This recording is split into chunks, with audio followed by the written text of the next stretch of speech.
Hello and welcome back to the Facts of Facts, the only Facts of Life podcast that doesn't glisten, he sweats. Welcome back, Britt. How are you? I'm pretty good, although I will say that this episode really made me wish that I had an oversized old-timey car horn to utilize as prop comedy during this podcast. You know, when you have an episode as shitty as this, and you're like, you know what? Just give the old man a fart horn. That'll liven things up. This was not a good one. I just want to talk about a little bit about just what we both think the genesis of this episode was, because we're at episode 11 of season 4, so we're basically halfway through the season, right? Yes. And one more episode and we'll be halfway through, and the next one is awful. Okay, but again, what's so great is that it's like halfway through the season for a show that is made for little children, mostly little girls. Everyone involved, all the writers were like, you know, we need to make sure that we get across so that even the deaf and the blind know is that Mrs. Garrett fucks. We need to make sure that is established.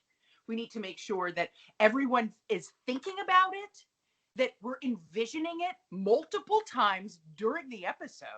We need to just make sure that men during the series, that we're all just thinking about it. That halfway through the 4th season of a show for little girls, they were like, we need to make sure that everyone knows that the old lady can still get it, that she can still get it.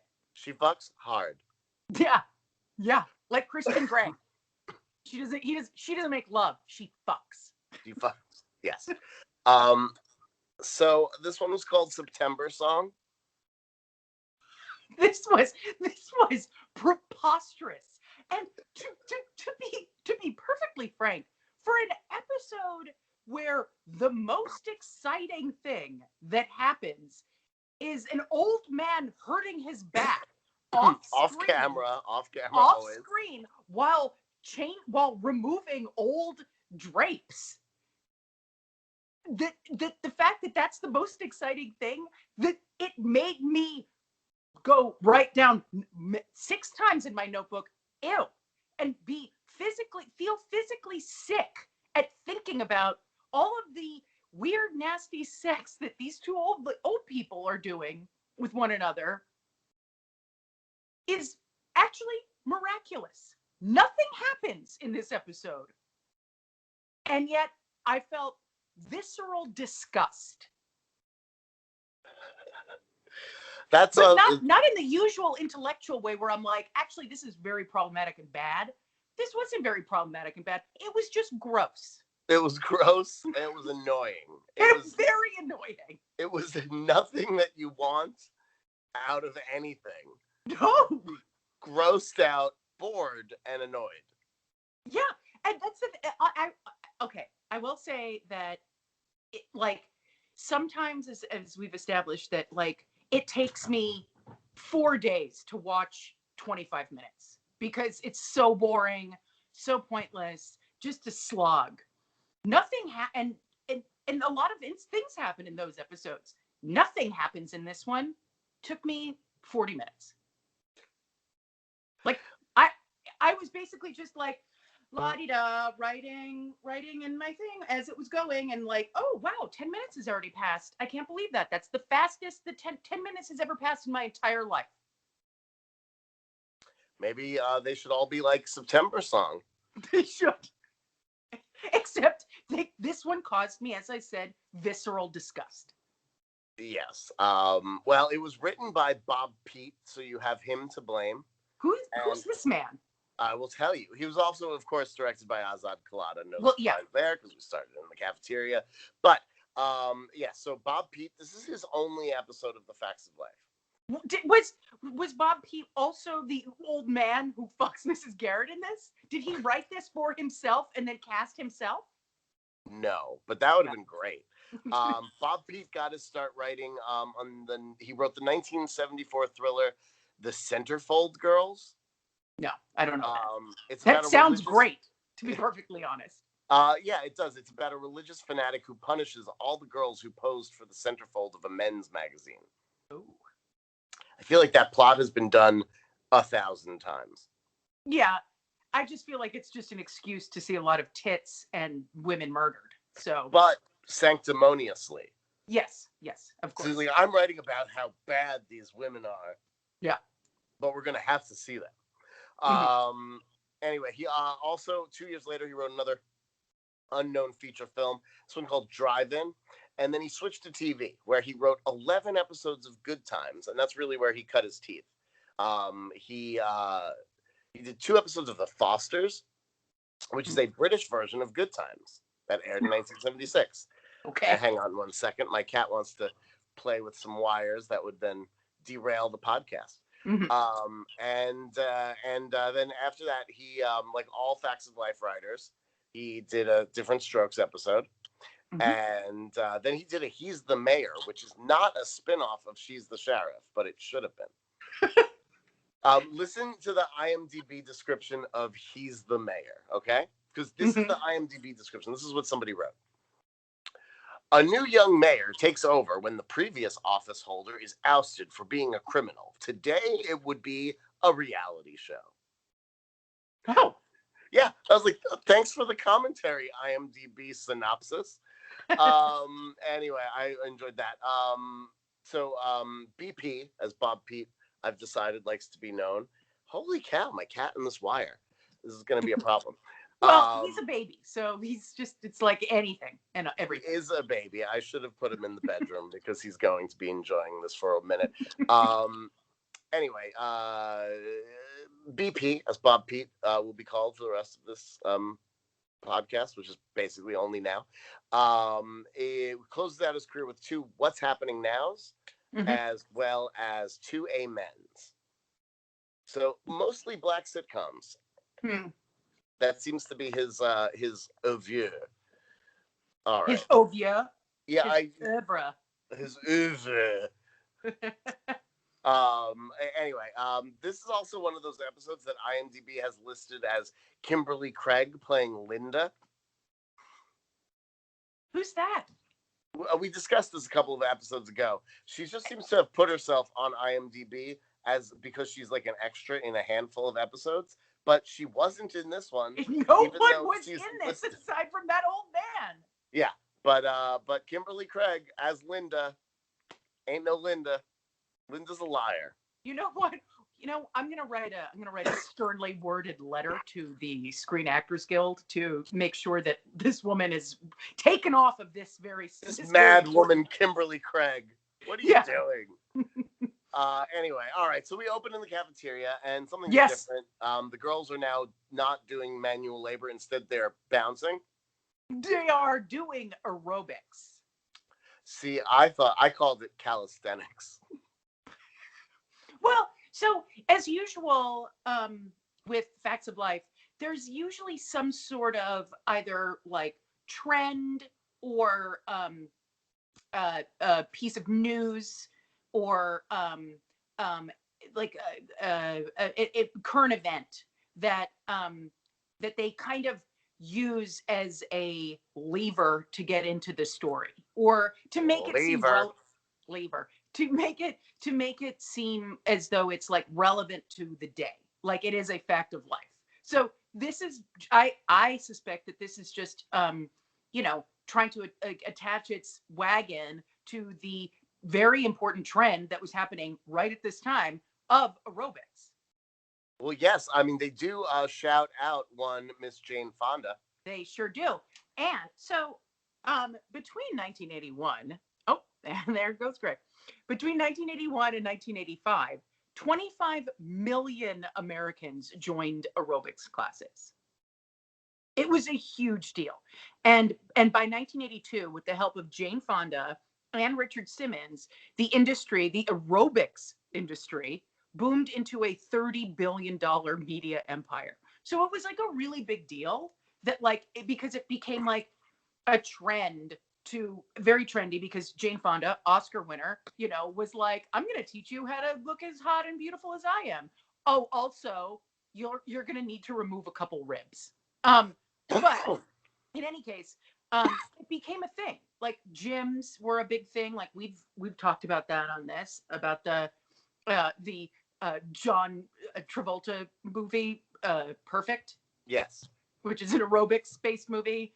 I just send that GIF or GIF of Travolta's crotch to everybody as like if somebody's like, I'll be over in 20 minutes. I send that. It's just his penis and balls just shaking in his very loose cotton shorts. Very loose. Which, to be perfectly frank, I kind of felt like all the girls should have been wearing something similar to what John Travolta was wearing in Perfect, because Natalie, especially because she was in the front, she was wearing a green overalls that were so tight, and she was moving her body so vigorously. It was like camel toe, camel toe, camel toe, camel toe, camel toe. So I felt like Azad was like, no, Natalie, you come to the front. I don't want to see anyone else. I want this. I want everyone. I want to watch your body eat your overalls. Yeah. Yeah. So, and then she does blame Jane Fonda for the fact that they're trying to improve their bodies, which is a reference to Jane Fonda's workout book from '81 and subsequent workout video. Yes. Which both women and perverts bought in droves in 1982.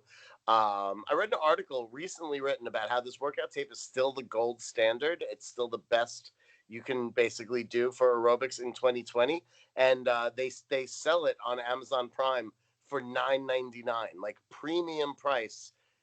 40 years later for a workout tape, that must mean it's pretty good. Like, what other unironic workout tape is even available digitally that's that old? I don't know. Maybe one from Richard Simmons. I'm not sure. Yeah, maybe. But like, I mean, there's the Angela Lansbury workout tape where she just kind of like rubs her body in a bathtub for 20 minutes, and this is like while solving mysteries. No, she's just working out. This is just relaxing time for her. But she has a workout tape. It's on YouTube. I recommend it. It's a lot of just, if you are attracted to Angela Lansbury, this is the workout tape for you. I will say that much. You'll get a real wrist workout.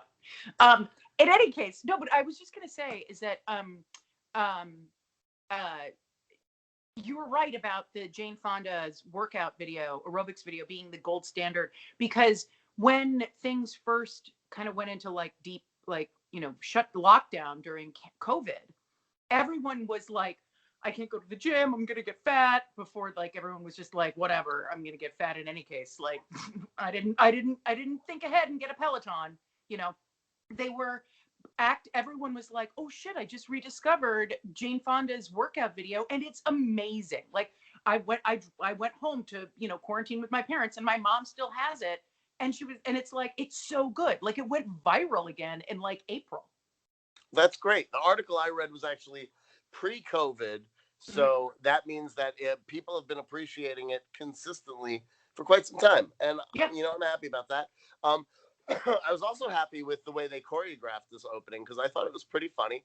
I enjoyed the physicality of them all in unison. And then what's weird, though, is when Natalie starts going to the left, or I guess her right, to turn off the tape, Tootie goes strong in the other direction for some reason. Just like, and then Joe, she's just playing wild card. Like, if you keep an eye on her, this was clearly not what they thought was going to be the usable take. They were just like, we're goofing off at this point. Yes. Because somebody fucked up something. So this is not whatever. And so, like, Nancy McKeon's completely out of character, just goofing around. And they try to cut around it, but you catch it, and it's pretty funny. There's a lot of cutting around in this episode, I've noticed. Yeah, and also I think the other funny thing is that it's like, as I said, Natalie is in green overalls that are extremely tight on her crotch. Yes. Tootie is in crotch. Yeah, Tootie's in some sort of purple business. Joe is in what appears to be, prison-issued sweatpants and sweatshirt. And she got him from her dad. What? She got him from her dad. Yes. And Blair is in like a black silk onesie. It's like, and she's like, my whole body is screaming. They were doing nothing.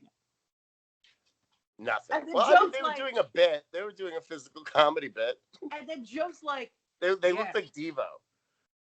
Yes, except no hats. Anyway, and then Joe's like, yeah, and sweating. And then Blair says, I don't sweat, I glisten. And she says, well, you glisten like a pig.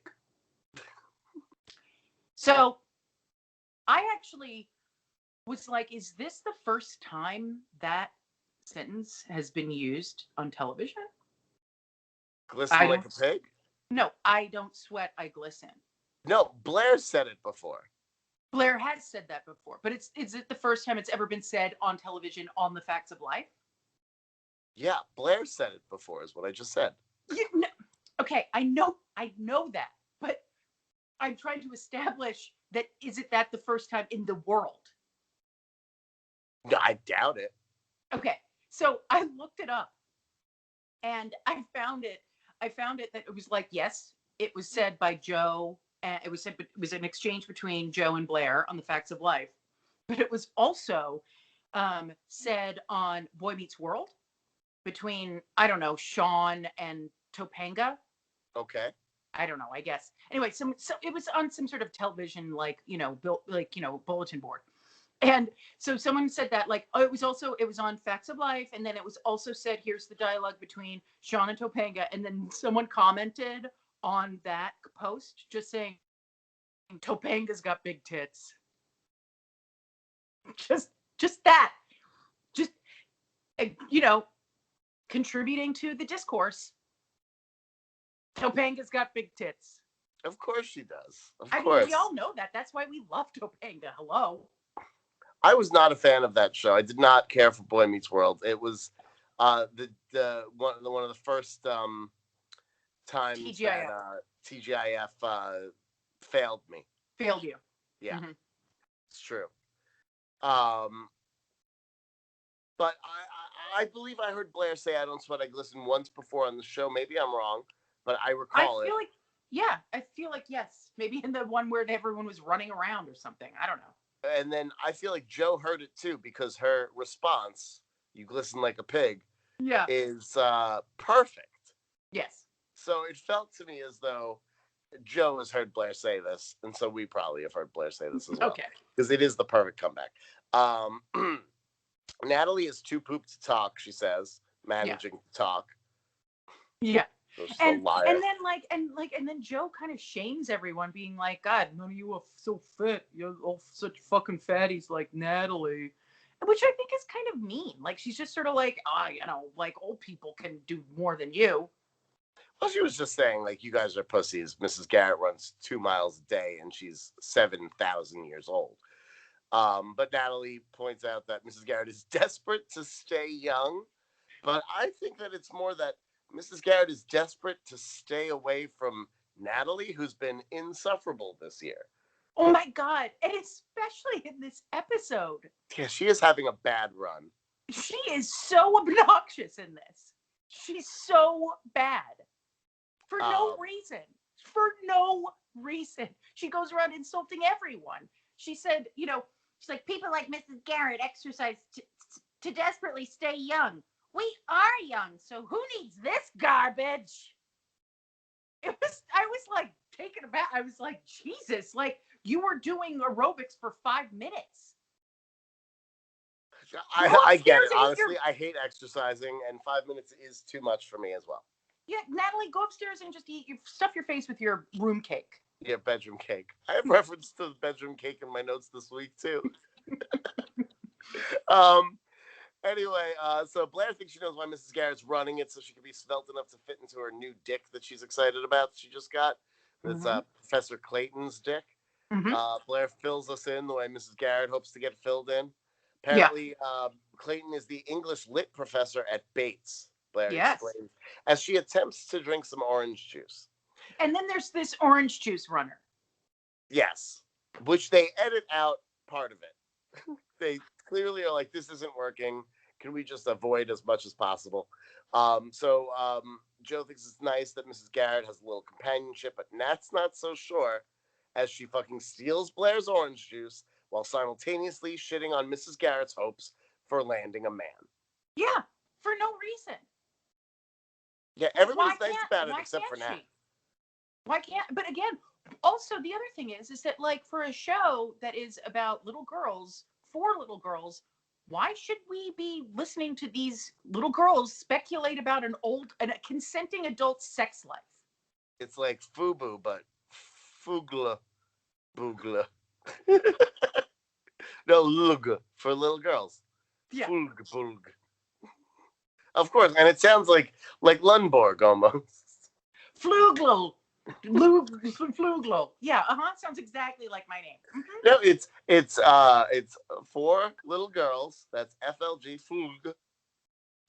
By little girls. That's Boog. Blug. Flug Blug. Yes, very close. That's my Reddit name. Flug Blug. Yeah. Flug Blug. Yeah, so everyone's really nice about it except for Natalie. When Tootie says that she's been seeing a lot of Clayton, Natalie's like, not seeing, she's dating that creep. And when Natalie's like, what's wrong with that? Natalie's like, Tootie, he's very much older than Mrs. Garrett. And again, I was saying, like, he's been convicted of murdering 7 people. Yeah. She's worried. And again, like, here's the other weird thing, is that it's like, he's really old. She shouldn't be dating him because he's ancient. And so the implication is, and then later the implication becomes because his dick doesn't work. That was a shocker. And you're like, oh, it feels like they're going to imply this. And then they stop implying it and they just say it. They just say it. Yeah. And not only do they, fucking Natalie says it. She's like, yeah, you know what? That's the thing, is that if as though she would know. You know, you marry an old guy like that, you're not getting any P in the V. I'll tell you that. As though she would know that. It was shocking. Yeah. So Blair pours herself another glass of orange juice, and Tootie walks over and steals this one. But the camera cuts just when Tootie's stealing it, because they're like, this joke is not working. We hate this joke. Can we edit this joke out? But then Tootie does this hammy orange juice acting where she's like, to make sure that the shot is completely fucked. And then they keep in Joe stealing the orange juice, because this was all just a directorial mess. Anyway, Blair points out that younger women go out with older men all the time. I'm sure they do in the Warner household, regardless. Yes. Tootie agrees. There's a certain Blair's allure. Right. There is an appeal for older men, which again, for Tootie, all men are older. All men are older than she is. No. Remember when Gary Coleman came and wanted to have sex with her? They kept popping up in different rooms that she was in. Yeah, but aren't they the same age? I think he's younger. Well, I mean, I think he plays younger, but he was actually like 78. Yeah, that's true. Anyway, so then Joe chastises Tootie for liking older men by saying, like, you're right. One letter to Rick Springfield, and suddenly you're an expert. Do you want to talk about Rick Springfield? What do you want to know? What do you want to know? He was a soap opera actor. He had several albums. Yes. Jesse's Girl, obviously his biggest hit, but I preferred Don't Talk to Strangers. That was my favorite Rick Springfield song. He was in the movie Hard to Hold. That was a movie that he didn't write it, but he was basically playing himself. Kind of. You see his butt in it. Is it nice? Yeah, it's Rick Springfield's butt. Of course it's nice. Yeah. Yeah, but why not Jermaine? Jermaine's older. We have already established that Tootie has probably written him several letters. Because Jesse's Girl was a huge hit in 1981. This is the last episode of 1982. So, but again, We're that far it's the from writer. It's the writer, Dominic. So the one thing that I wanted, so Rick Springfield, who is Australian, and his actual name is Rick Stanhope or Springthorpe or something like that. It doesn't matter. In any case, he always wanted to be a musician, right? And he has been a musician since he was like 13 years old. But his first band was when he was 19, he toured South Vietnam in 1968 to entertain Australian troops with a band known as MPD Limited. Okay. Yeah. Anyway, so when he returned after this in 1968, this band then formed a new band called Wickety Whack. And and the only reason I'm telling you this is because the names are just exquisite. Yes, hi Greg. A man named Molly Meldrum produced Wickety Whack single Billy's Bilky Boys with Bede Birtles of the band Zoot doing backing vocals.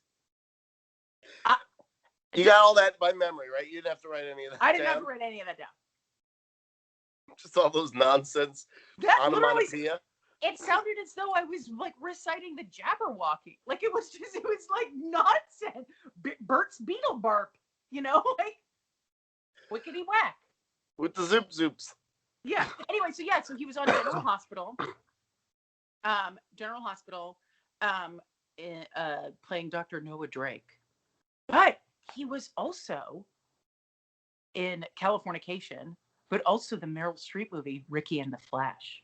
Oh, I remember that. I love the Ricky and the Flash. So that's like the most, like, I honestly feel like Meryl Streep has gotten to the point where she's like, it's like on her rider, where she's like, I'm not in anything unless I can sing. I think that is the case. I don't show up unless I can sing. I want to do Ricky and the Flash. I want to do Mamma Mia. I want to do Prom. I want to do the one where I'm a really terrible opera singer. I loved that movie. Florence Foster Jenkins. Wickety Whack Beat Birtles. It's one of those. Florence Fells? Florence Jenkins. Is it Florence Foster Jenkins? Yeah, okay. I think that's it. That's that's Rick Springfield's second biggest single. Yeah, he's on the soundtrack. Yeah. So Mrs. Garrett comes bursting in.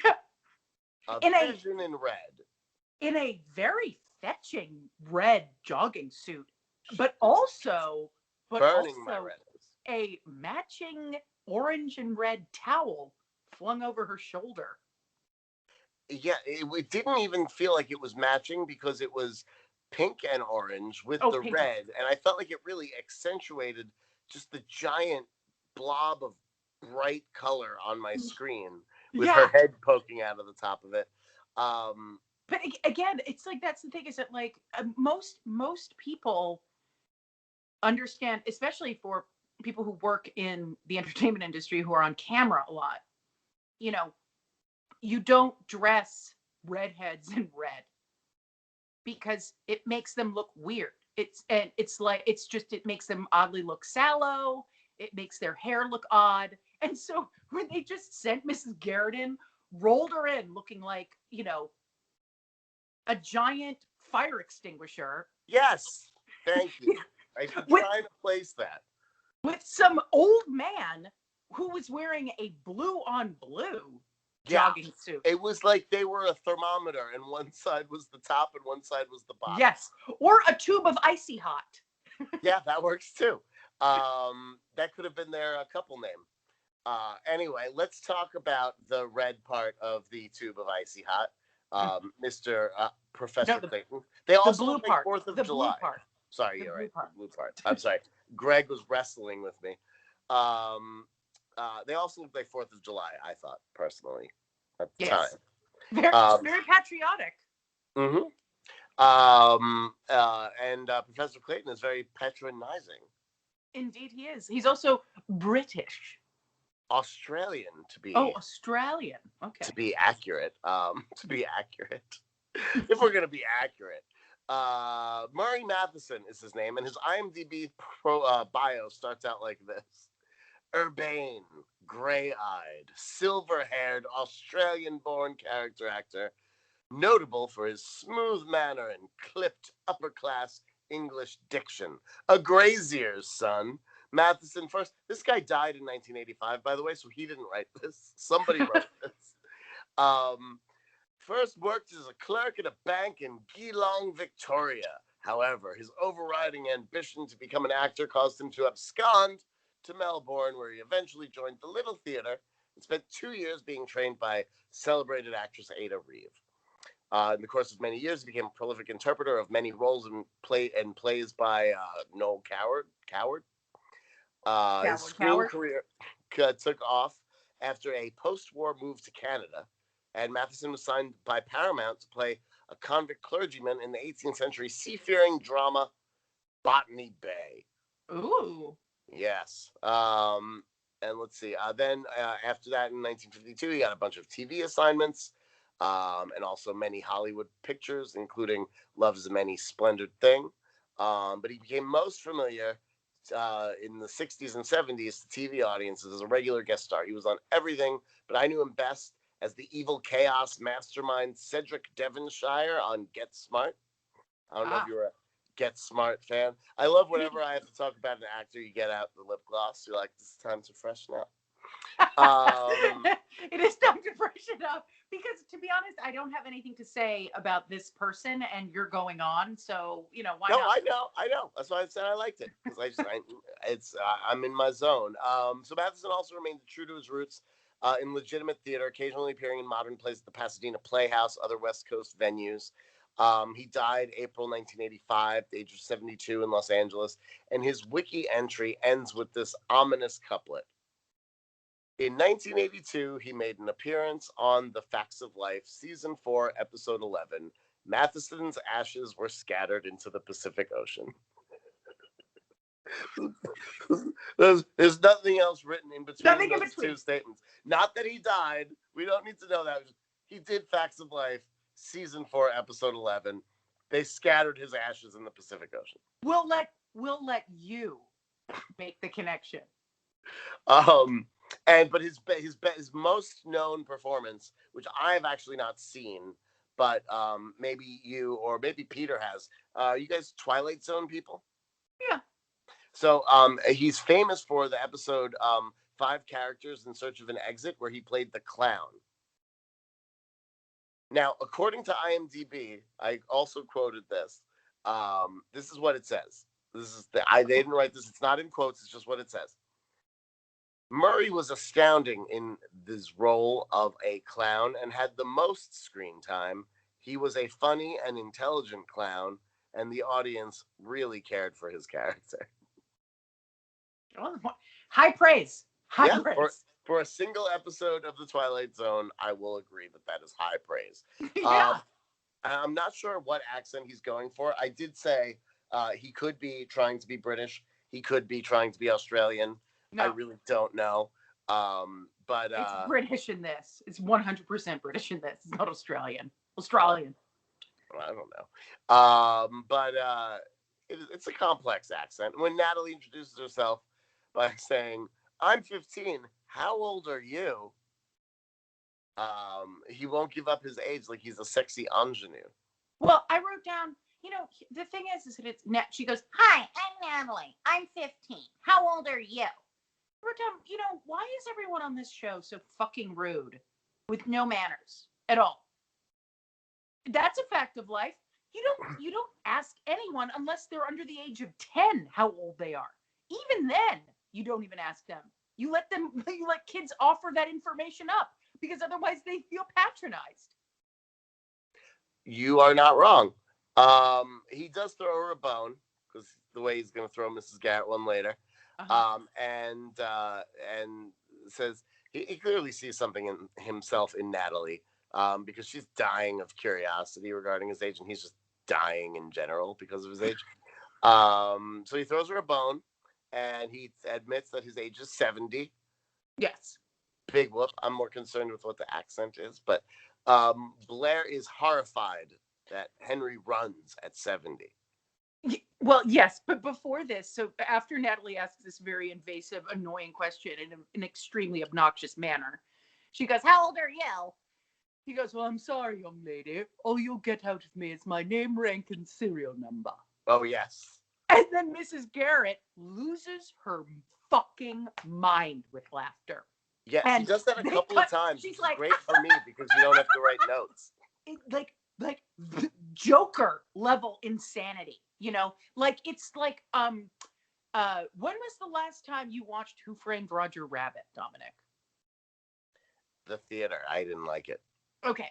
Well, do you remember at the end when is it Dr. Doom or whatever?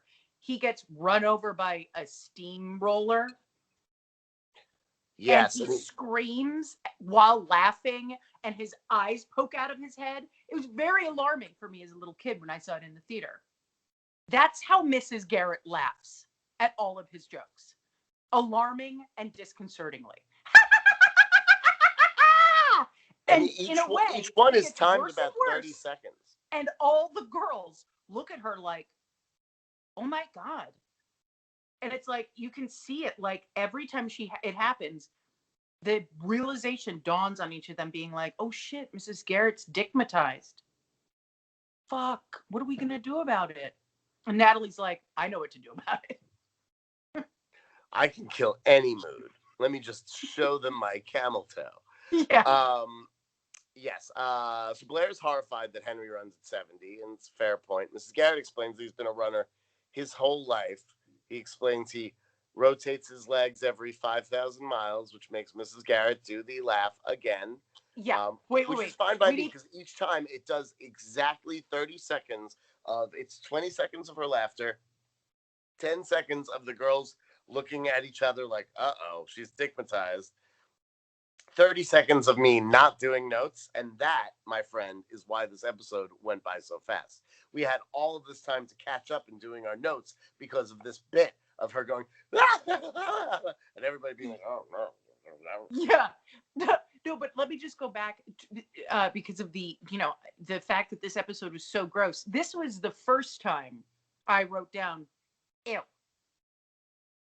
About his removable legs? No.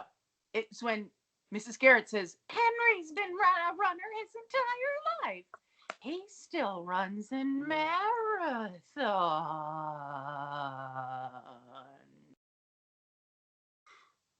I wrote down, oh God, ew. You're just thinking about them having marathon sex at night? And again, I'm not trying to shame. I think that everyone of every age should be having as much sex as they want and can have.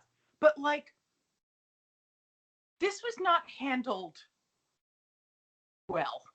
This was an episode that was just sort of littered with gross implications. The fact of life is that don't marry someone you don't know that well. That's good. Don't marry dicks. Don't marry mean men. Yeah, don't marry mean men. If the man that you're dating does not like the 4 girls you're boarding, it's not going to work. Right. It's fact of life. Mm-hmm. Yeah, so Tootie decides to play wing woman and lets Mrs. Garrett know that the curtains she ordered are on her bed in her bedroom where her panties live.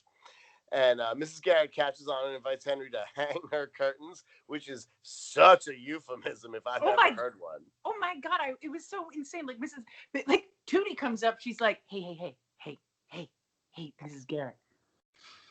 Shh.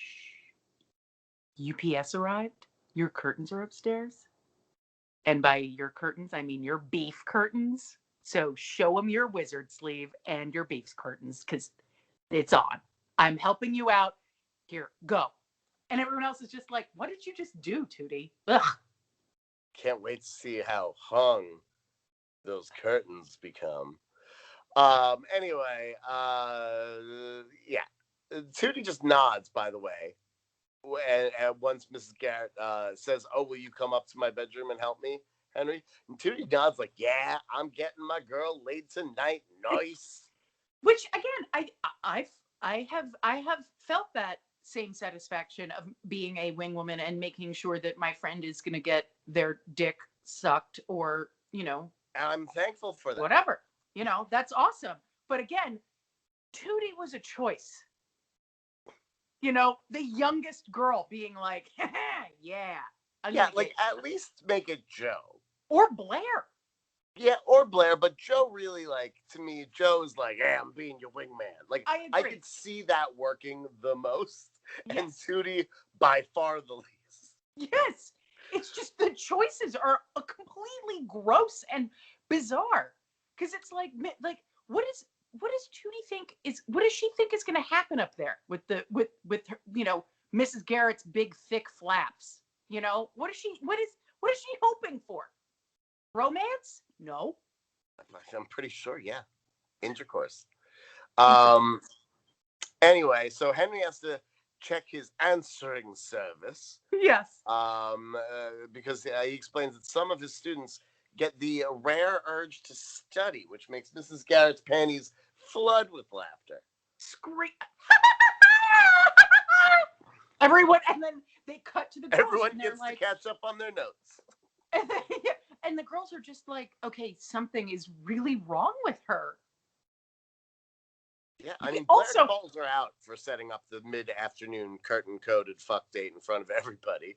And she acts appalled, like, oh, no. But then Joe smirks as if to say, just go get some, Edna. You earned this. Exactly.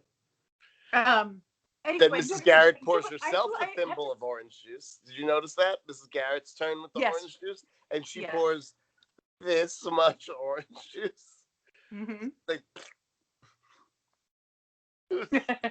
Like they're not going to use this take because I screwed up the orange juice pour. too much juice. Anyway, I just got one piece of pulp in this cup. But I do have to say though that it's established that this man, Henry Clayton, is that right? Yes. The character name. I don't really remember his last name that much, but Mrs. Garrett says Henry 5,000 times. Yeah, there are periods in my notes where I'm like, what was his name? All I know is Henry. Professor what? I guess I'm calling him Henry now. In any case, so this guy, right, is a visiting professor at Bates Academy, an English professor, right? He's taught at Harvard, Cambridge, Oxford, blah, blah, blah, right? But, and now he's at the prestigious Bates Academy teaching teenage boys English. How to speak properly in between rapes. Yes. Good. Good.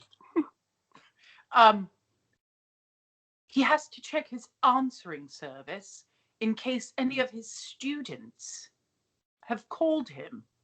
Absolutely weird as shit. I don't know a single human who has ever called their teacher on the telephone in their entire life. Even in 1982.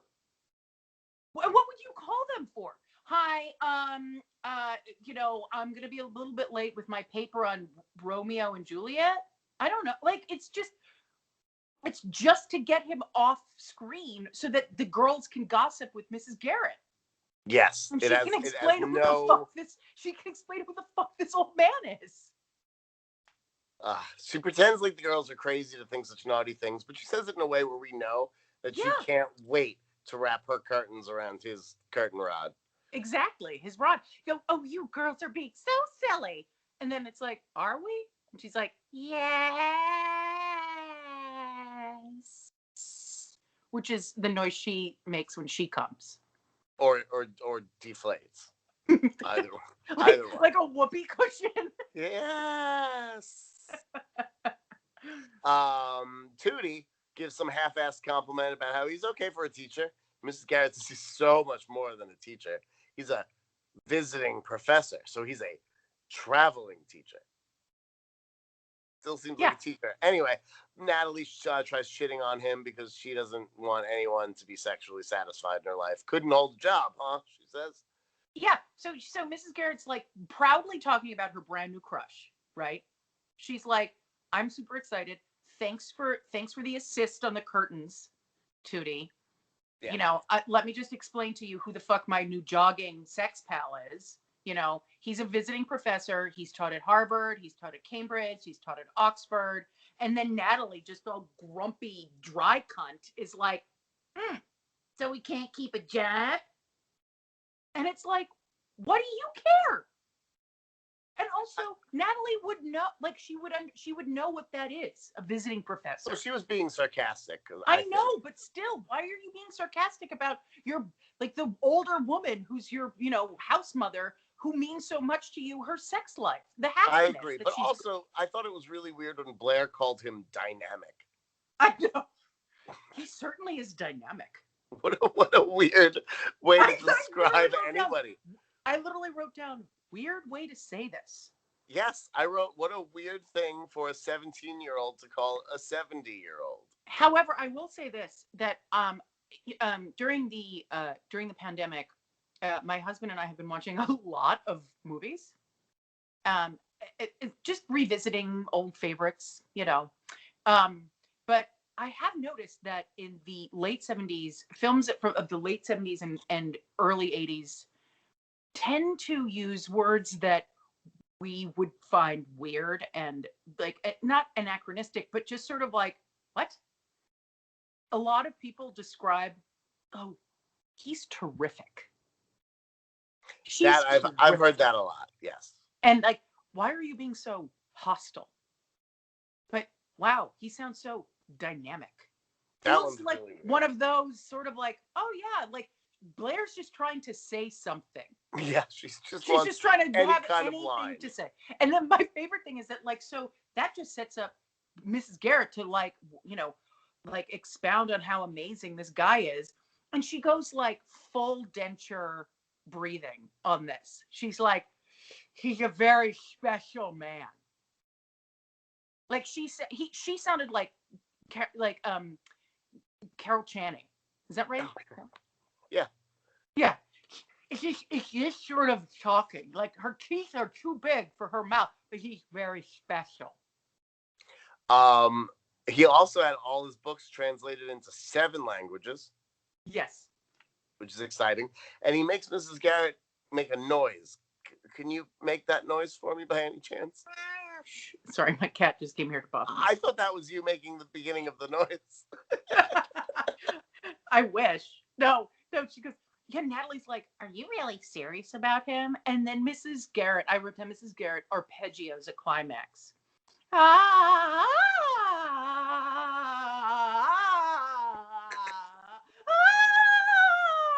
It was like a horny ghost.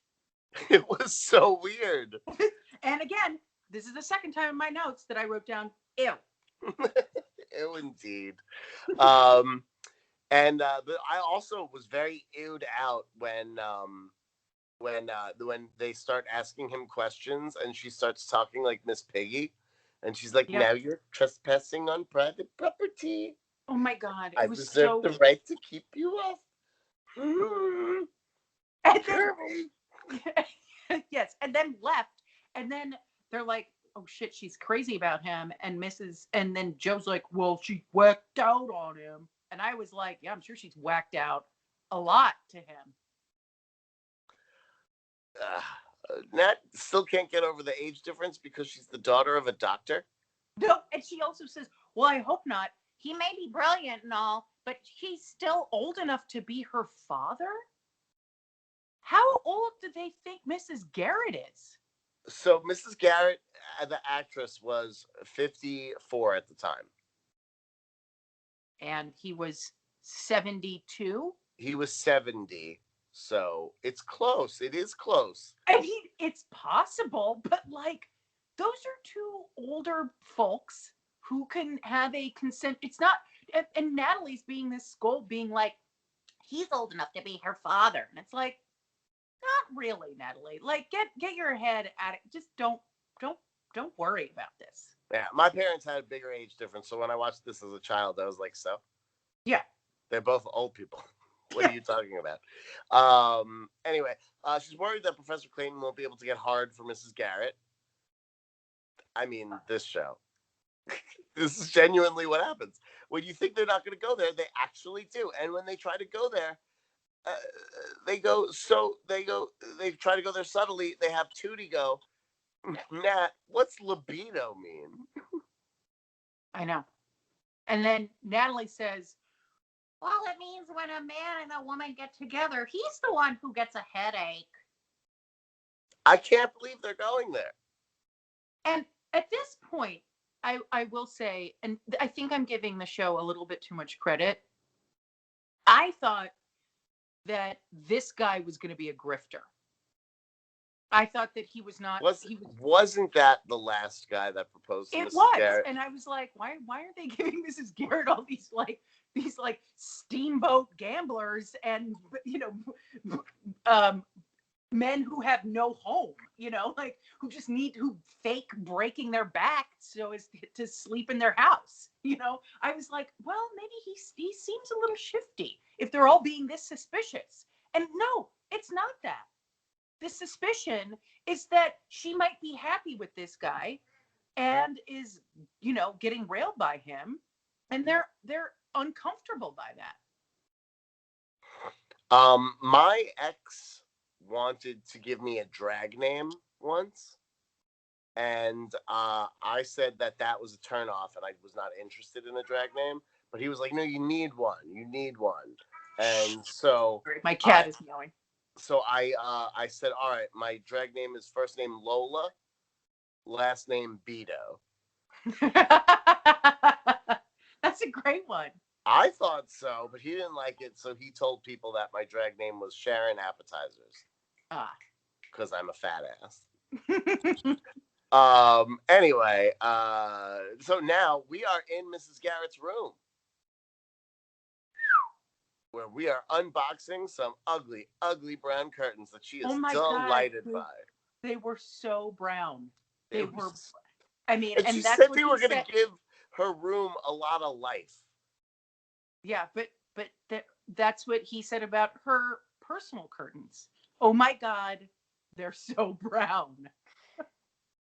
Those things are so red and pink. No, mostly brown. Purple?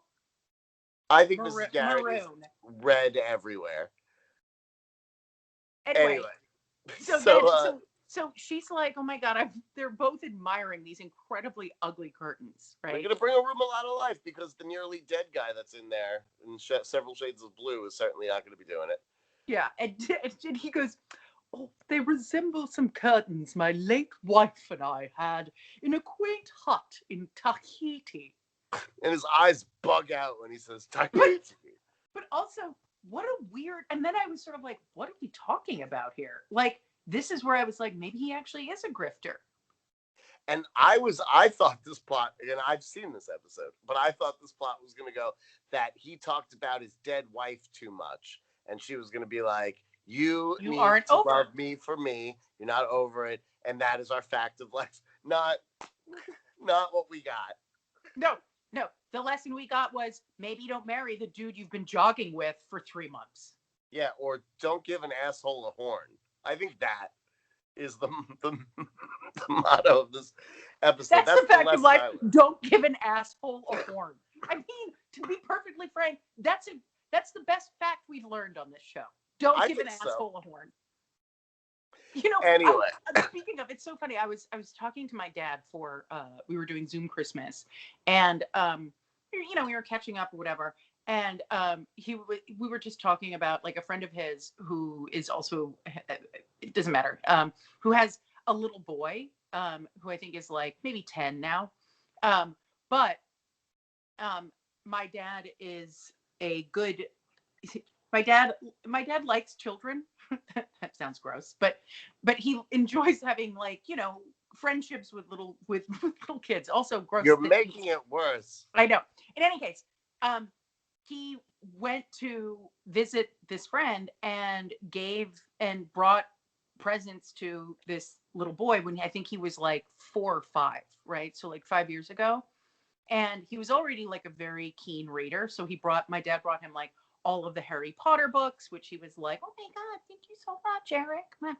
But my dad also did something extremely naughty, which is he gave him a trumpet So my dad gave an asshole a horn. He literally gave like a 5-year-old a noisemaker of epic proportions. So, I mean, I feel like that's the sort of thing that you do when you're angry at your friend. And did you as your dad talked to this guy in the past 5 years? This is the first time he's seen him since? No. Well, Mrs. Garrett heard that Tahiti is gorgeous. Yes. And he did that very British thing where he goes, it's not gorgeous, it's simply the most beautiful place on earth. Which basically tells me everything I need to know about him, and that's that he sucks. Yeah. So Tahiti is part of French Polynesia. It's a number of islands. So there is a Tahitian language, but the official language is French. But the only other thing that I wanted to tell you is that the national sport of Tahiti is named fa'a. Fa'a. Fa'a. How do you play fa'a? It is canoeing, ocean canoeing. Why don't they call it canoeing? Because they're Tahitian. Fa'a. It's just canoeing and it's a sport? Is it like competitive canoeing? Yeah, it's outrigger canoeing. It's the one. So if you think about what you would probably associate with the huge canoes that you would associate with Hawaii, that are made out of like one piece of like a giant log, right? Mm-hmm. And then they have the two pieces of wood that are attached to another piece of wood that makes it just more stable in the ocean. That's an outrigger canoe. And that's got it. Va'a. Fa'a. There you go. Well, learned something today. How do you spell that? VA''A. Fa'a. All right.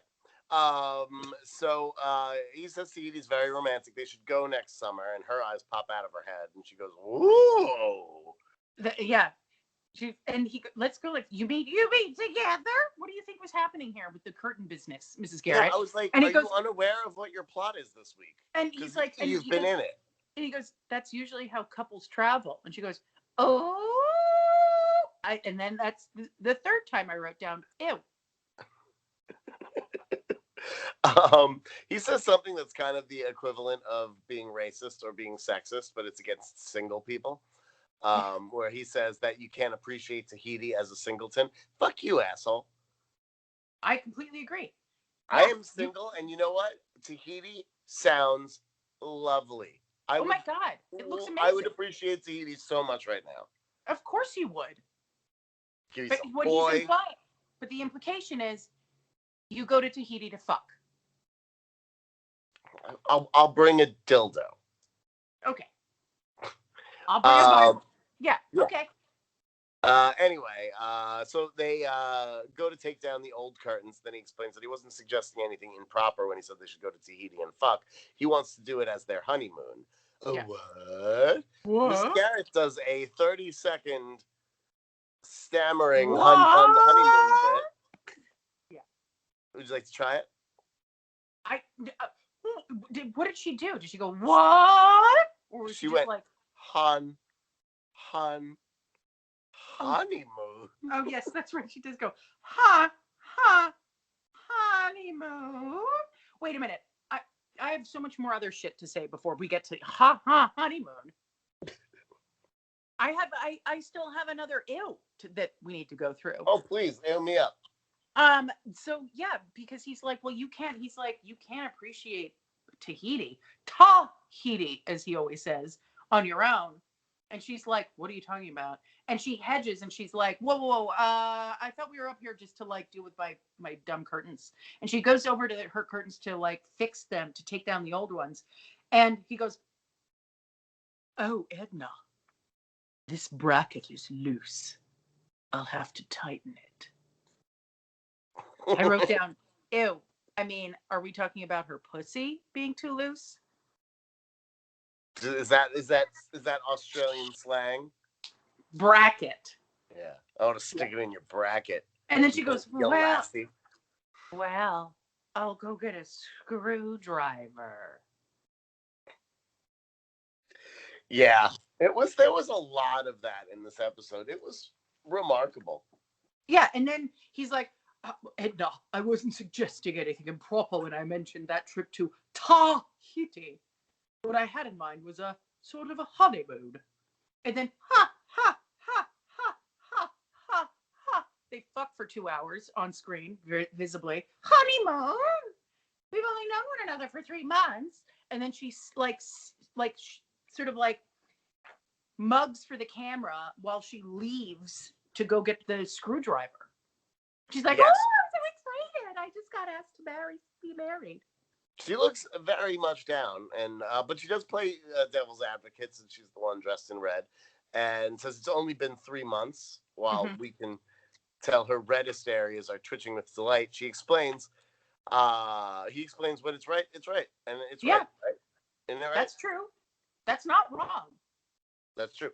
She's got to think about it still, regardless. And he tells her not to think too long, or he'll die because he's so old, which is true. Because he did this episode of The Facts of Life, and then they put his ashes into the ocean. Yes, thank you. He also makes a completely obnoxious joke about how he could say why he likes her, but he'll just wait for their 1-year anniversary and get her a Hallmark card. And then she laughs and hates herself for it because A, it was a terrible joke, and B, she realizes that he doesn't love her. He just loves a receptive audience, and he admits that much. Yeah. And then they kiss for such a long time. So long. And then she goes to get the screwdriver, but really, she goes to brag to a bunch of 15-year-old girls. Yeah. Well, so they kiss, and then she goes, well, I better go get that screwdriver. And then that was the 5th ew I wrote down. Wow, you wasted all your ews in the first act. I can't take anymore. And then, yeah, Mrs. Garrett runs, it's still in her, bright red jogging suit, runs to the little girl's room. Where we get a little bit of header on the girls. Tootie is busy replacing her Jermaine Jackson pictures on her dream board with some Rick pics. And Blair is gently slapping herself in the face. And everybody else is weirdly silent. Yes. Until Mrs. Garrett comes in. And then Tootie goes, what can we do for you, Mrs. G? Totally killing the momentum of the scene, first of all. But also, is that how she talks? What can we do for you, Mrs. G? It just seems like a weird thing to say. But whatever, Mrs. G rebounds and says she needs a screwdriver, and Henry just proposed. Yeah. Woo! But I will also, so then, all the girls swarm her. She sits down. Well, immediately, Natalie, instead of being happy, jumps out of her bottom bunk where I'm sure she was eating her bedroom cake and, has a sour face on and complains that Mrs. Garrett hasn't known him long enough for that to happen. Well, right. And also, I wrote down that they put Natalie. So we started the episode in incredibly unflattering, tight, cotton green overalls, camel toe overalls. And we end with the sort of green silk button-up shirt that you put on Delta Burke when she's at her fattest. It's the sort of one that, when your tits are so big that they make a shelf, and then the shirt just goes straight down like a cliff. Yes, I have seen that. It's so ugly and so unflattering. I can't believe that Mindy Cohen was like, yeah, I'll wear that on camera. She didn't give a fuck. It's so bad. It's so ugly. Her attitude in this episode is ugly. Her clothing is bad. It's just unbelievably unflattering to Mindy Cohen. I feel like you went back in time. You figured out time travel, went back in time, and used this power to specifically become Mindy Cohen's wardrobe supervisor, so that because you hate it so much and you want everybody to see what you see. Yes, that's right. I do want everyone to see what I see. Speaking of time travel, Joe has brought a joke back from the 1940s. Yeah. So they're swarming her, and they're like, wait. He asked you to marry you? And She's like, yes. She's smug and annoying. She says, yup. Yeah. And then it's like, did this just happen now? Yeah. Yup. Yep. Well, they're all yups, by the way. Well, yups, whatever. But so they ask her questions and she's only giving one-word answers. Right? And that word is yup. Yep. And so Joe says, it's like talking to Gary Cooper over here. Again, very normal reference to an actor that little girls in 1982 would know and identify. Well, this is obviously reference to that one time that Gary Cooper was on the Edgar Bergen, Charlie McCarthy radio program where he was asked a bunch of questions and he was not in the mood. So he answered them all with yups and nopes. And that sort of became his thing, I guess. And well, so Gary Cooper in 1982. So, well, but also Gary Cooper was extremely well known for being an extremely subtle, nuanced, strong and silent type actor. He was in a lot of Westerns and was like, he could convey a lot by not really speaking too much. All I know is that one taco song where he goes, trying hard to look like Gary Cooper, super duper. Yeah, that is a thing that's also that exists. Gary Cooper was born in 1901 in the place where my father was born in 1948, Helena, Montana. He was born to, I think, 2 English people who then had a farm. I think he had a couple other brothers, and they did a lot of he I think worked on the farm, so knew how to ride horses and was very comfortable around animals. But I think his mother was I think when he was a teenager was I want you to have a proper education, and sent him to England to go to boarding school there or whatever. But then he moved back to the US and did a couple years of college at Grinnell in the Midwest, and then went back to Montana. The only reason I know all this is because my dad's from Montana. Is it then so Gary Cooper along with Myrna Loy are the 2 most famous people who came out of Montana. Moved to LA on kind of a lark with a couple friends of his who were we're doing a lot of cool work. I'm a stunt rider. And so he got jobs riding horses in silent movies, and then became literally one of the biggest stars in the world. And then Taco did that song about him. That's right. He's met the Pope, he won 2 Academy Awards. He won 3. He won an honorary one when he was almost dead that Jimmy Stewart accepted on his behalf.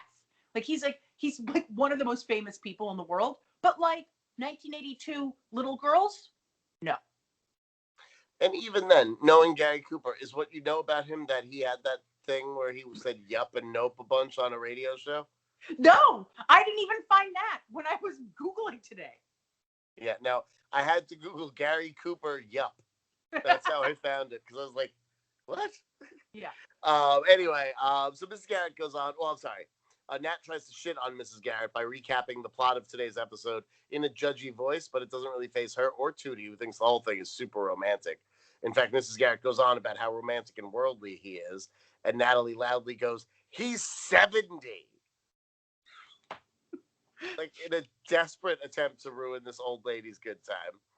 Mrs. Garrett says he's more athletic than men half his age, and yeah, I'm 41 and I'm not running 2 miles a day or, changing old ladies' curtains. She said, that's okay. So she goes, he was biting my toes. Natalie goes, he's 70. As though it's he's dead, Mrs. Garrett. You can't fuck a corpse. Anyway, Mrs. Garrett is she's extremely unbothered by Natalie's bad, insinuation of this. And she goes, that man is in better physical condition than men half his age, while shimmying her breasts. back and forth. Yes. And it's at that point that Henry starts making old man orgasm noises from off screen, if I'm not mistaken. Yes. Yes. Mrs. Garrett initially thinks he's like rubbing one out. And she's like, it's fine. It's nothing. I'll talk to him about it. And then he like does a really loud one. And she remembers he's not going to waste one of his boner pills on himself. So she springs into action and the act ends quite dramatically. And now we're back. And we've missed all of the good stuff because Henry is in Mrs. Garrett's bed and not in the sexy way, in the helpless old doddering fool way. Yeah. Apparently, he hurt his lower back, and Natalie, being a doctor's child, is able to diagnose his degenerating disc, which is, I'm sorry, but my dad's an accountant, and I can't even multiply anything by 7.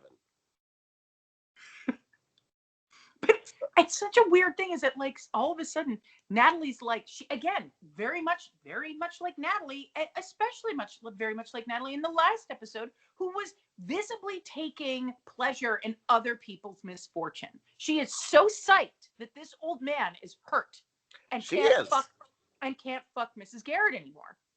She does something helpful and nice though for maybe the first time all season. Puts a pillow underneath his knees. Yeah, she knows that Mrs. Garrett is pillowing him wrong, and so she perfects the pillow placement. And then what does she do? She goes, she's like, well, I'm the kid of a doctor, so I know exactly what I'm doing here. Does it feel as though your back is being sawed in half? Very good, cool bedside manner, Natalie Green, Dr. Green. Well, I mean, if he says, no, it's not that bad, then it's like, oh, great. And if it is, yes, that bad, then it's like, you know what I'm going through. So that's a decent bedside manner. Mrs. Garrett acts like Natalie just solved world hunger, though. It's like, chill out. She was decent for a second. Natalie, that was wonderful. Mm-hmm. Mrs. Garrett offers to call the doctor, but Henry explains this has happened before, and the only cure is to lie in bed like a baby and not be moved. If this has happened before, how come he didn't know where the proper pillow placement was? Because he's an old man. He's not a teenage doctor like Natalie Green or Doogie Howser. Also, Nat was pretty pissed off at Mrs. Garrett for trying to seek a second opinion. Because it always has to be about Natalie. Yeah. And Henry to be perfectly frank, they should consult an actual doctor. Yes. No, you don't even have to be perfectly frank. You can be vaguely frank. You can be vaguely Shirley. Yeah. Contact the doctor. You got an old injured man in your bed. Yes. You're taking advice from a 14-year-old whose overalls are eating her body. Anyway, or maybe her body's eating her overalls. It's hard to tell at this point. But so regardless, he says it's going to be a month of being a whiny bitch. And I can't tell if he's exaggerating for comedic intent, but regardless, he sends the girls on their way and they set up the rollaway bed because there's absolutely zero way that Mrs. Garrett is sharing a room with a man that works for Bates. They'll be lucky if there are any intact vaginas in the house, as it is with him sleeping under that roof. Well, right, and this is where I also kind of felt like, oh wow, is this guy kind of a grifter? Like, or is that? Or I kind of thought that was still where we were going with this because I was sort of like, did he fake hurting his back so that he can stay here? Anything's a possibility at this point because this episode is terribly written and there's no way to know what they were going for. But Mrs. Garrett feels guilty about his back, even though it wasn't her fault. And he fucking says, good. If you want instant relief from that guilt, then you'll say you'll marry me. Fuck you, dude. Yeah. That is cause to say, no, I will not marry you. And in fact, I will not host you on my bed anymore. Get up and leave, you injured asshole. Yeah. Trying to guilt me. You hurt your back in the other room. And we don't even know if that's real. You could have just faked that. We didn't see it. And now you're like, I'm in so much pain. Please say you'll marry me. I'll be an awful asshole to all of the people in your life if you'll just say you'll marry me. Yeah. Well, but yes. Again, here's the thing. Mrs. Garrett is still so digmatized. She's like, well, I'm still thinking. And he's like, well, don't hold this old ship against me. And she's like, well, all it needs is a little Edna Garrett TLC. Oh. And she goes, and this. And then hands him an old-fashioned, old-timey car horn from the wall that she just keeps in her house. Yes, she just has a. It's like, thank you for that. It's some kind of like cross between a bayonet and a fart horn. No, it's a car horn. It's an old-fashioned car horn. On a stick? It's not on a stick. It's on a big stick. No. That's the bayonet part. No, it's just a big horn. It has a stick attached. Okay. I mean, that's like this is where we're gonna have a big argument. Well, because I called it the Bay of Farts because it's like a bayonet, but it makes a fart noise. Anyway, he likes it. It gives him a sense of power. And I wrote, why does she have this long fart horn on her wall? Yeah, why does she? I don't know. Anyway, so she gives it to him basically because it's a funny gag. It's like it's sort of like, well, he's a very sick little boy, so he needs a bell for. Yeah, it's sort of like this episode is awful, and we need something big and stupid to make the kids laugh. Yeah, we need that. We need that over and over again, which like really annoys my cat, which is great. Anyway, so it's like, so he honks. Well, she leaves him to sit weirdly alone in her room, and then he lets out a honk. And she goes, "You honked, sir?" And yes, he would like the wine that she keeps away from prying fingers. Is this where your next ew is? Because ew. Well, ew, but also I was sort of like, she should, because Tootie is an alcoholic. That is true. I mean, all of them have stolen alcohol already on this show. This guy's so fucking creepy with his prying fingers. So she agrees to let him get drunk in her bed while children are in the next room, gently slapping their faces. And we are out of that scene. Mm-hmm. And we are now in a new set. And I'm so excited about it. I was so excited about this. This is where they used to isn't this where they had, where when Tootie was like becoming a real piece of shit, annoying, taskmaster, where she was like having to she was the house monitor or whatever. Remember where she had the episode where she had the cruise line flipboard or whatever, and she was just going around being like, I'm gonna dock you $5 for having your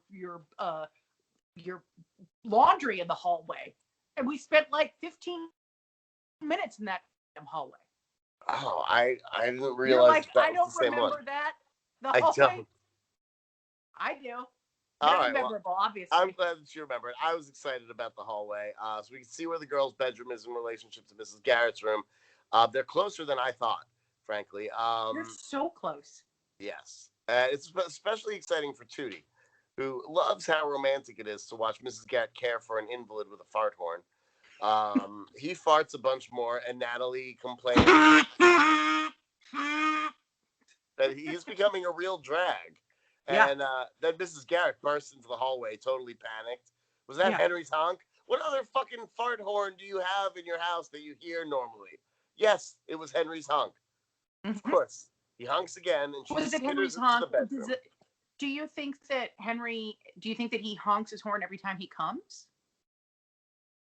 Or do you think he comes every time he honks his horn? Definitely the second one.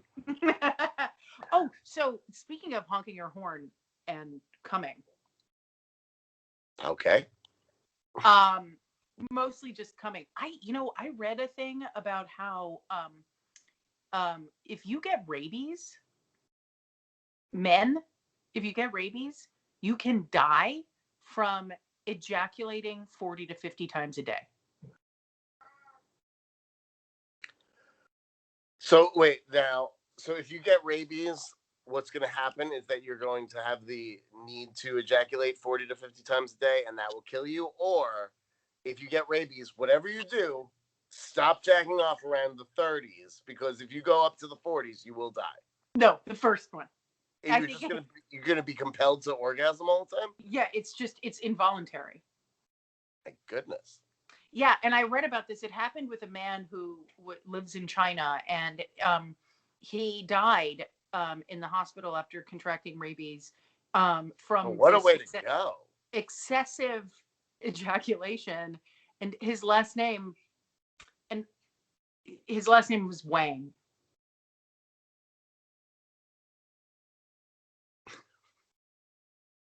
And his last name was Wang.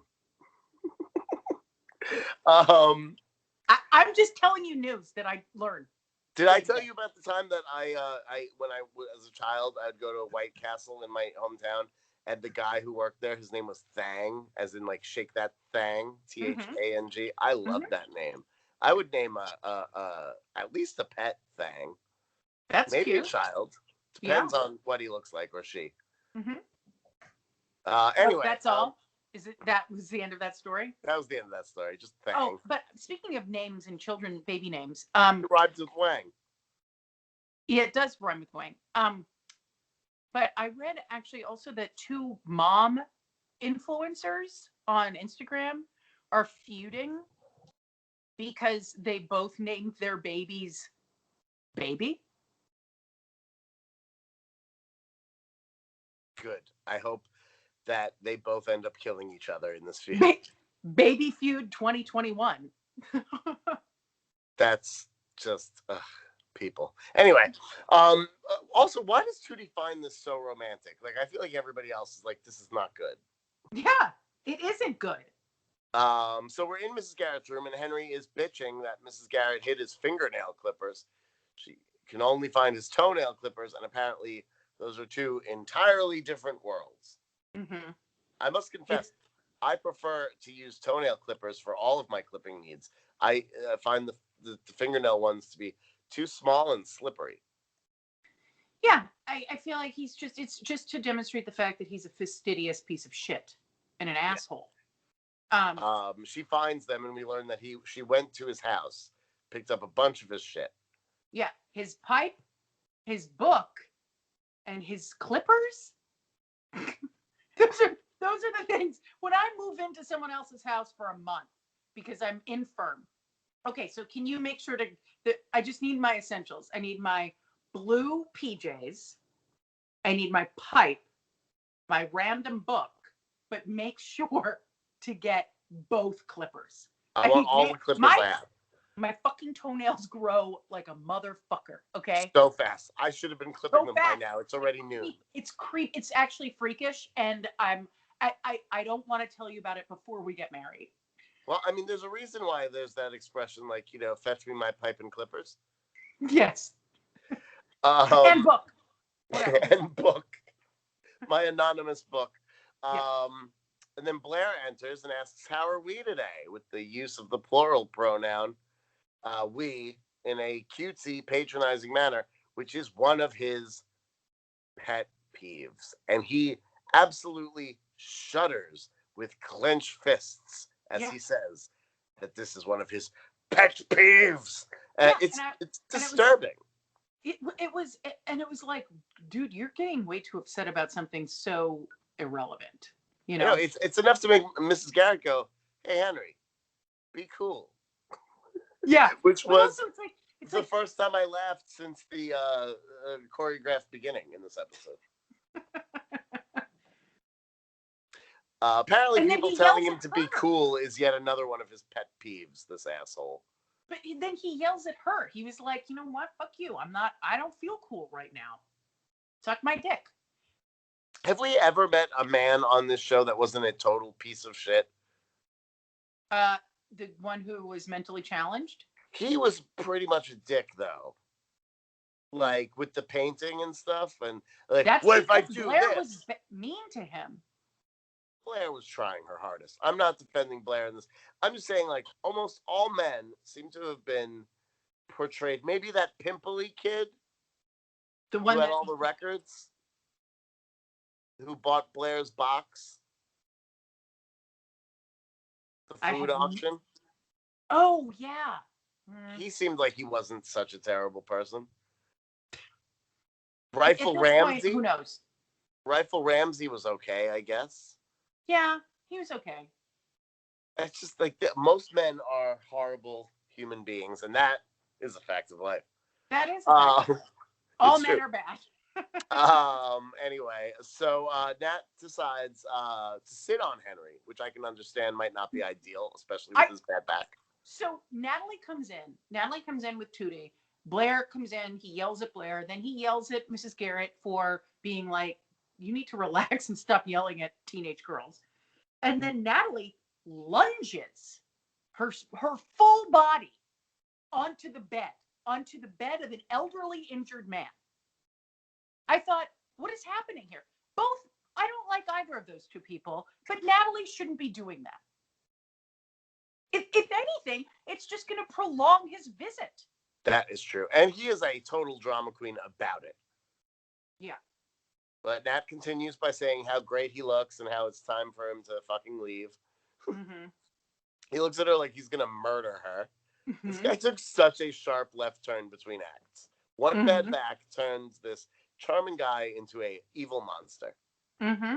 And Mrs. Garrett tells him to take a fucking nap, but how is he supposed to nap with that blaring garbage they call music? But there's zero music playing. No music. And, here's the other thing, is that it's that he's doing, there's no music being played, and he's doing something which is one of the most obnoxious things to do with other people around you, which is clip your nails. Yes. That's like borderline psychotic behavior. There was a person that I used to sit near at my old job who would do that. And it was an open plan office. And everyone would get into like the group like Slack channel and be like, oh my God, oh my God, oh my God, she's doing it again. She's doing it again. She's clipping her nails at her desk. Who clips their nails at work? Okay. So it's confession time. Not me. But my favorite person on ever to exist, my father, would take me to record stores as a child. Mm-hmm. I knew I loved them. We would go all around Long Island to these small record stores that were like the size of someone's bedroom, with the walls are just records. So basically what's behind you right now.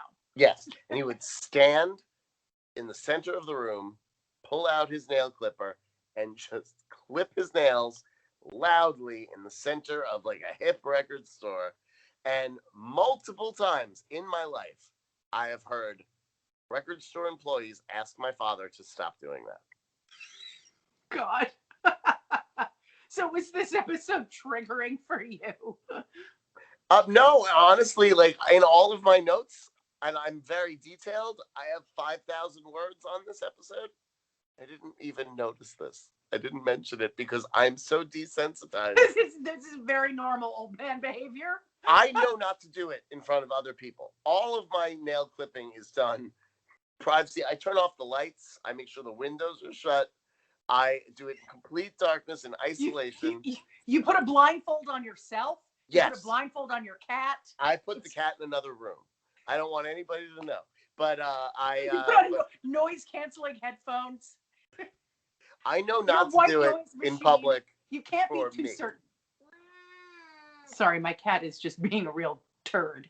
So. That's all right. Well, anyway, everybody leaves Henry to angrily clip his nails so we can seamlessly transition into Henry in the very same location, wearing the very same pajamas, now honking his horn furiously like an asshole.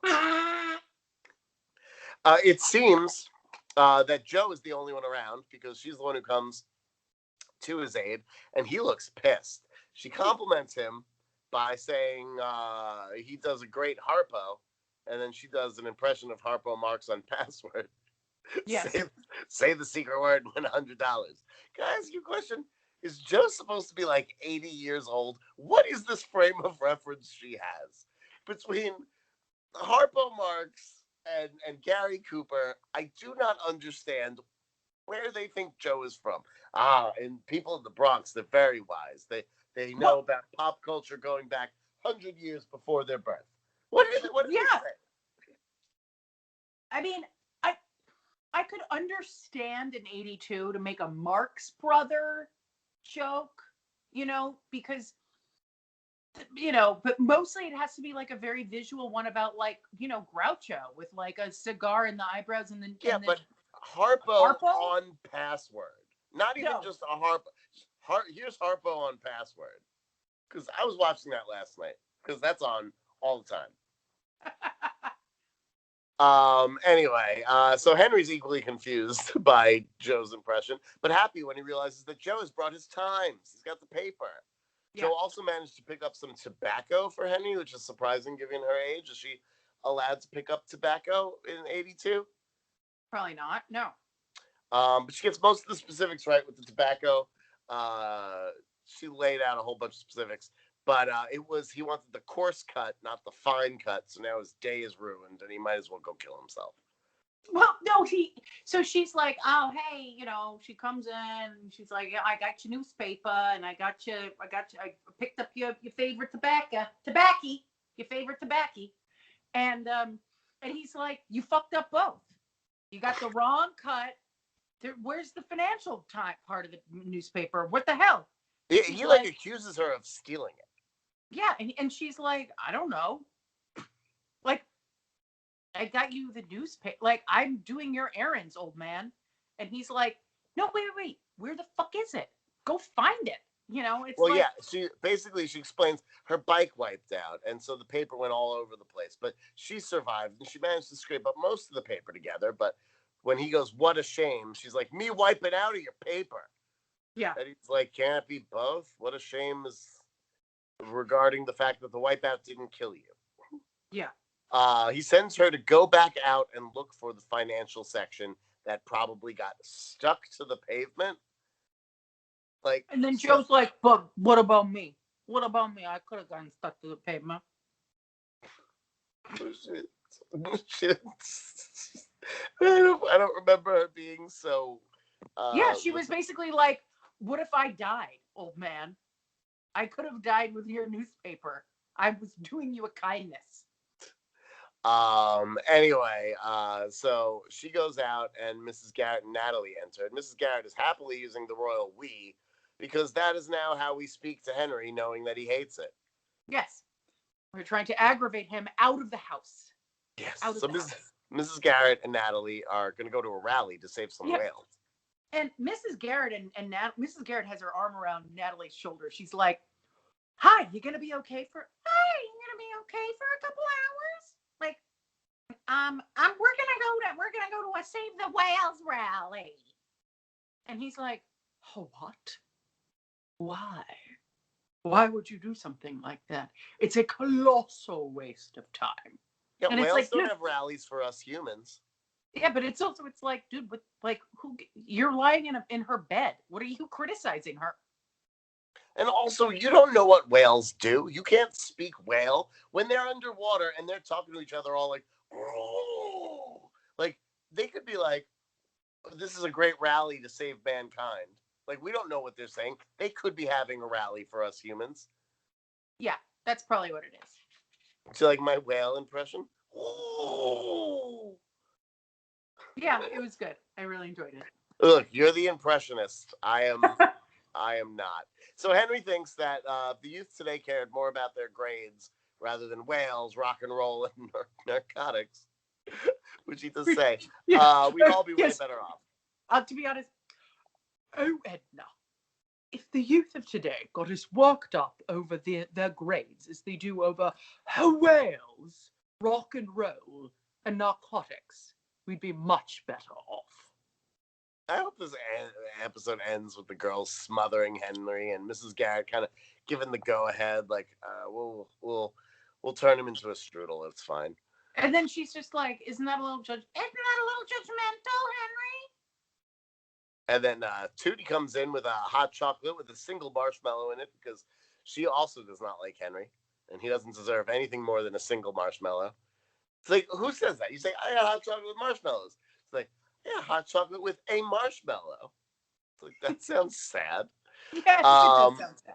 She asks questions about where the two of them will live when they're married, and he's like, how dare you, Edna? You told them about the proposal? Tootie tries to backtrack and explain that they're just so supportive of this union, even though they shouldn't be. And he's like, Edna, do you really have to get their permission on all important matters? And she's like, yeah, that's kind of the premise of the show. Yeah. Henry says that the girls have way too much say in Edna's life, and then she shoos them away.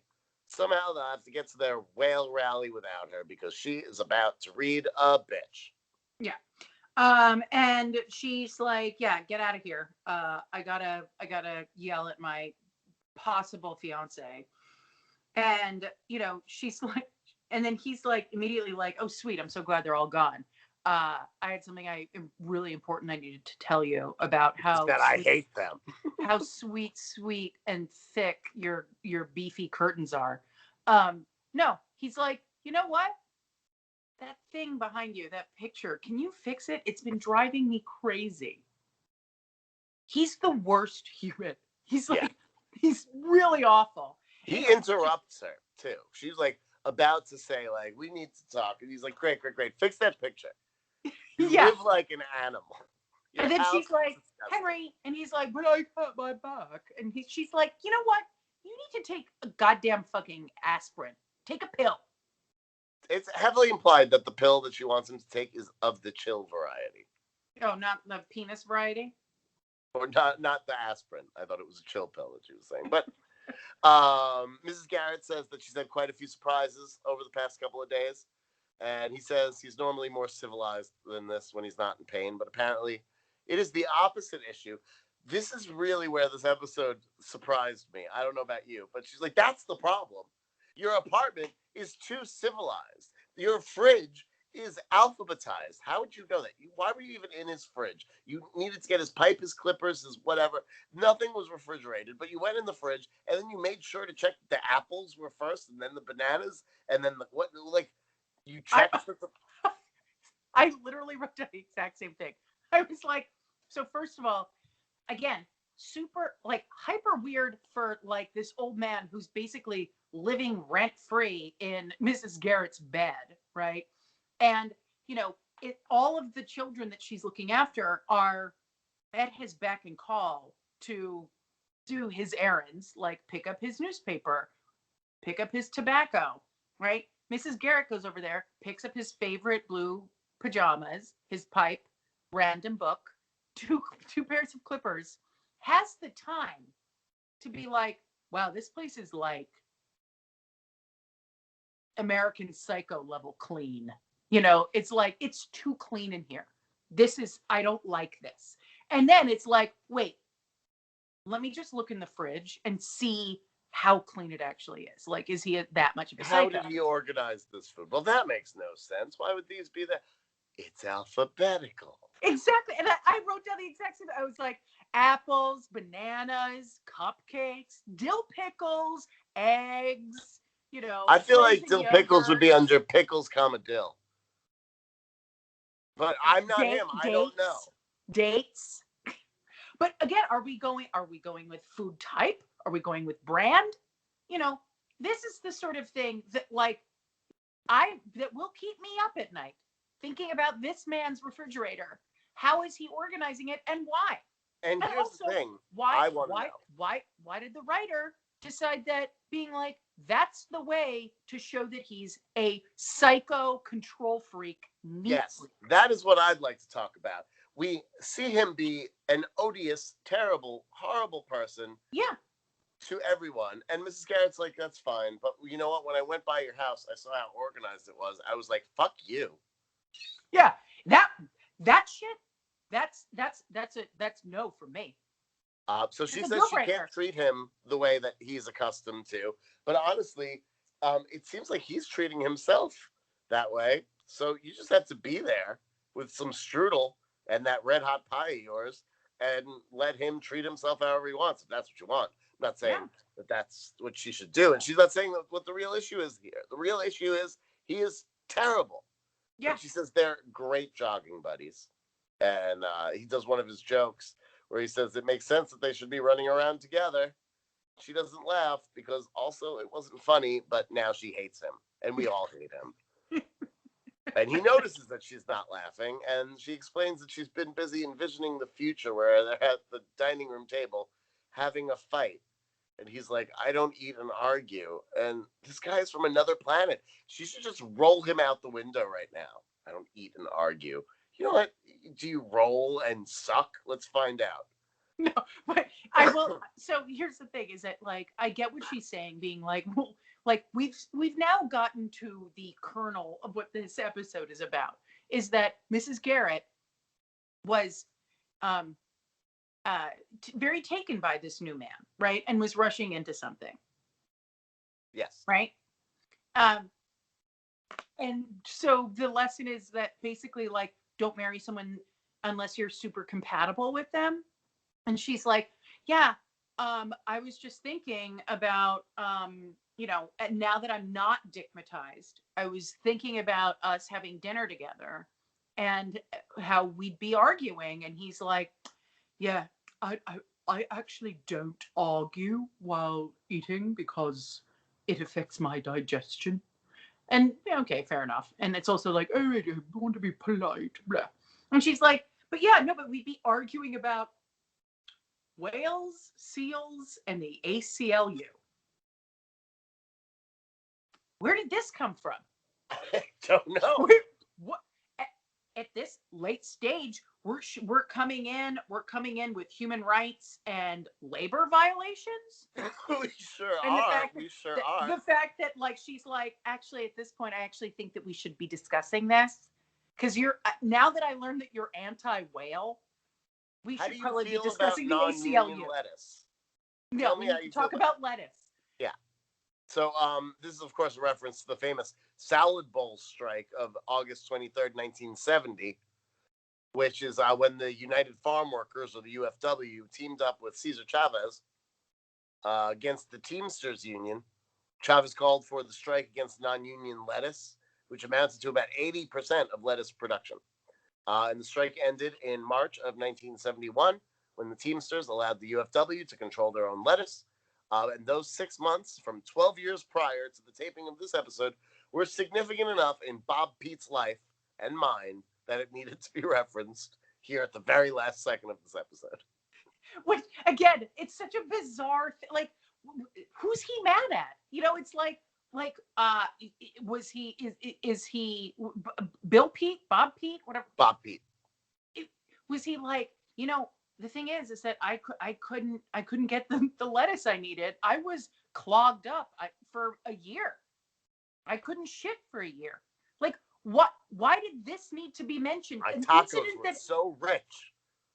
An incident that happened a decade before this episode was written was so. What? For 6 months.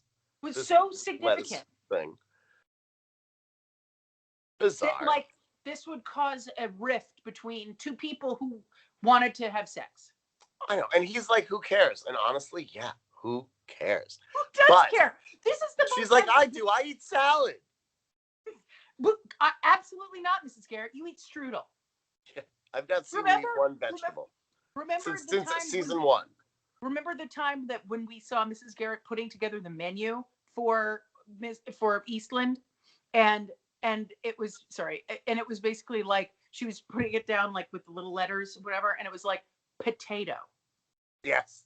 Mrs. Garrett doesn't give a shit about fucking lettuce, especially not union lettuce. Remember that time she tried to eat that like piece of lettuce in the dieting episode of season 1 with like a knife and fork, and she's like, I can't do this. I hate this. Is that how you are? I can't do this. I hate this. I don't mind lettuce in my Chipotle, but I've just started adding it after like 25, 35. Yeah, about 15 years of eating Chipotle, maybe 17. Has Chipotle been around that long? Yes, I know this for a fact because Grant threw me a surprise 25th birthday in a Chipotle. Well, there you go. So, and I'm 41, so it's at least 16 years old, probably 17, because I allowed 1 year for me to fall in love with Chipotle enough that Grant would decide it needed to be my birthday venue. And Dominik, you say that you're bad at math. Anyway, he's like, what the fuck are you talking about? To Mrs. Garrett with her lettuce rant. And for once in this episode, I'm on his side. What is she talking about? He says she fills her life with too much clutter, like ethics or lettuce. What are you saying? She's offended by this. She says, well, now let's talk about the most important thing.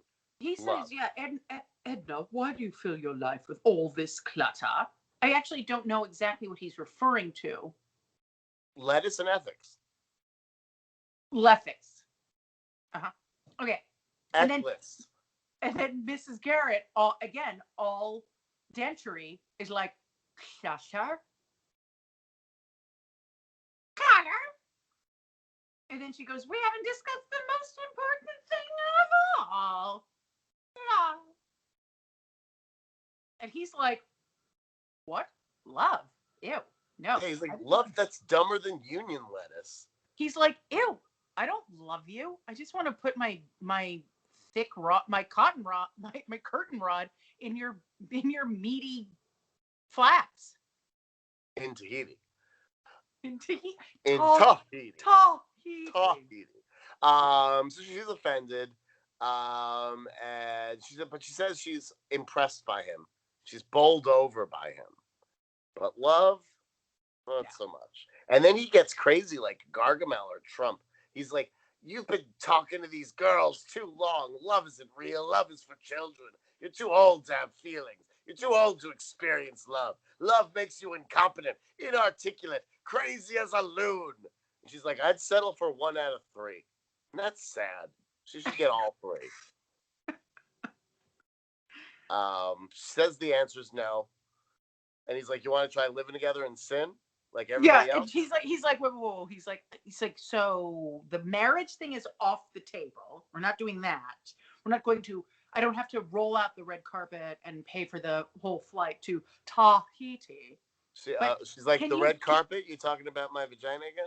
The red carpet. Roll out the red carpet. We will roll out the red carpet, but we just don't have to go to Tahiti. You don't have to put a ring on it. You don't have to put a ring on it. And she's like, yeah, no, I'm not that cool. Like, I actually am holding out hope to be loved again. Does that like nervous laughter from the audience?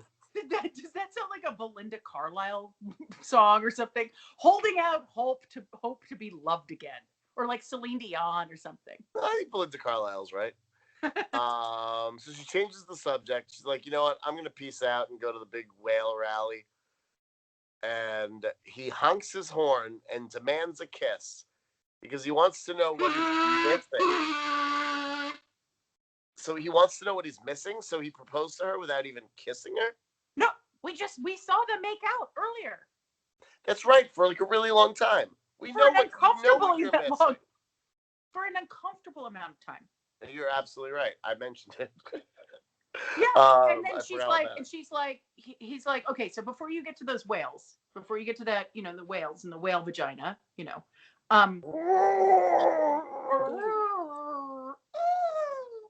more like dolphins. Anyway, that was a cartoon dolphin from a Japanese cartoon. Okay. What you did. Yes, that's perfect. Mine was an authentic whale, an American whale. Oh, okay. Sorry. I didn't mean to like culturally and species appropriate in any way. It's all right. Please put up a warning about that. Disclaimer. I put disclaimers on all the episodes. Being like, this one is offensive for a multitude of reasons. One is that Britt bashes whales. Anyway, yeah. So he's like, yeah. Before you go, I want to experience what I'll be missing. Give me a kiss. And Mrs. Garrett's like, all right. She goes back over across the room. Like, she's like already like out the door. She's like, can you just never, when I'm gone, can you leave here and I never want to see you again? Basically is her vibe. She goes back over and she looks at him, about to kiss him. She goes, well, how's your heart? Because she doesn't want to give him a heart attack for how horny her kissing is. I figured she was going to do like a kiss hand job combo if he said his heart was okay. But also, if they've been dating, she should know about his heart. But yeah, of course. But clearly that's the lesson, is that they know nothing about one another, so they shouldn't get married. That is true. And that's our episode. But again, like, this could have been achieved in a more satisfying, better way. How could this have been more satisfying of an episode? Than an old man lying in Mrs. Garrett's bed for 3/4 of the episode. Yeah, it wasn't a great one.